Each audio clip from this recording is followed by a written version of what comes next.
मुंबई मराठी ग्रंथ संग्रहालय के चुनाव हो या उसमें जो अलग अलग तरह से आर्थिक व्यवहार हो रहे थे, इसको लेकर जो हमने शिकायत की थी, उस शिकायत पर 32 महीने के बाद चैरिटी कमीशन ऑफिस ने संज्ञान में लेते हुए उस पर कार्रवाई के आदेश दिए हैं। जो 6 पन्ने वाली जो रिपोर्ट बनाई गई है, उसमें संग्रहालय ने जो अलग अलग जो संपत्ति बेची है, उसके लिए संग्रहालय से स्पष्टीकरण मांगा गया है।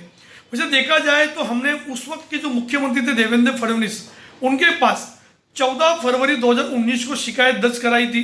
फडणवीस जी ने 28 मार्च 2019 को इस पूरे मामले को लेकर जांच के आदेश दिए थे, लेकिन बीच के दिनों में चैरिटी कमीशन नहीं होने की वजह से वहाँ का कामकाज ठीक ढंग से नहीं चल रहा था। तो अब जाकर 8 अक्टूबर 2021 को एक 6 पन्ने की रिपोर्ट बनाई गई है।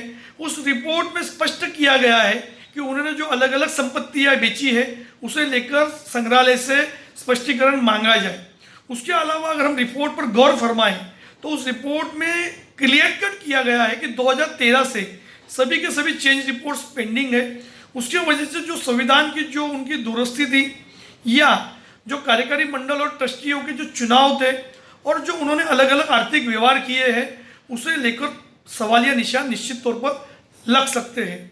हमारी चैरिटी कमीशन से इतनी मांग है, जब तक पूरा निर्णय नहीं होता है तब तक इनके कामकाज पर भी एक प्रकार से अंकुश लगाने के लिए चैरिटी कमीशन को कार्रवाई करनी चाहिए और उनके जो आर्थिक व्यवहार है उस पर भी कहीं ना कहीं तो प्रतिबंध लगाने की आवश्यकता है।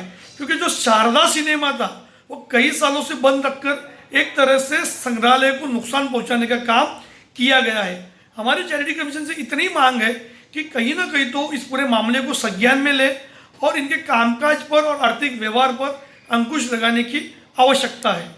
सपनों के शहर मुंबई में मनराज ग्रुप पेश करता है मनराज व्यू, जो शहर के बीचों बीच एक घर खरीदने का मौका दे रहा है। आपके बजट के अनुकूल शानदार 1 BHK और 10 मंजिला टावर और कीमत सिर्फ 75 लाख रुपए। और यह सब उपलब्ध है कुर्ला अंधेरी रोड, साकीनाका मेट्रो स्टेशन और अंतर्राष्ट्रीय एयरपोर्ट के नजदीक। मनराज व्यू में घर होना यानी आराम और सुविधा का पूरा आनंद। जल्दी करें, अनुकूल बजट में ऑफर केवल सीमित अवधि के लिए। PM आवास योजना और लोन सुविधा भी उपलब्ध, शर्तें लागू।